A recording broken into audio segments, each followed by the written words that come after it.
आज आपण बनवणार आहोत वडापाव. वडापाव पण आपण बनवणार आहोत चिकन वडापाव. चिकन वडापाव बनवण्यासाठी आपल्याला लागणार आहे बॉनलेस चिकन. मी मार्केटमधून बॉनलेस चिकन आणलेलं आहे.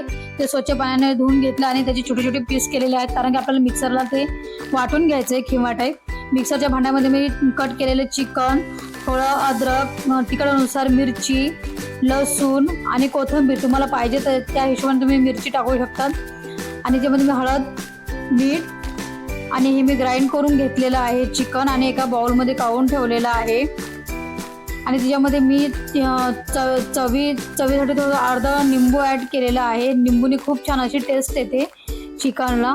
आणि आपण ते एका साईडला ठेवलेलं आहे. एका साईडला मी 4 चमच चण्याचं पीठ घेतलेलं आहे. असं एक छान असं त्याला आपण भिजून घेऊयात वडे बनवण्यासाठी. आणि आपण आता जे मिक्सरला चिकन लावलेलं होतं, आपण त्याचे मीडियम आकाराचे असे गोळे बनवून ठेवणार आहोत. आपले गोळे रेडी झालेले आहेत. एका साईडला आपण कढईमध्ये तेल गरम करायला ठेवणार आहोत. तेल मीडियम गॅसवरती छान असं गरम होऊ द्या. आणि आपले तेल गरम झालेलं आहे.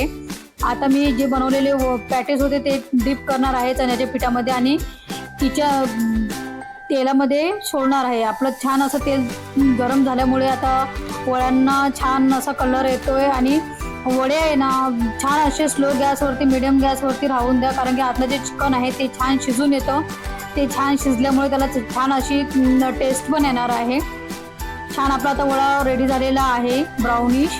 आता पावाला आपण रेड चटणी आणि ग्रीन चटणी लावणार आहोत.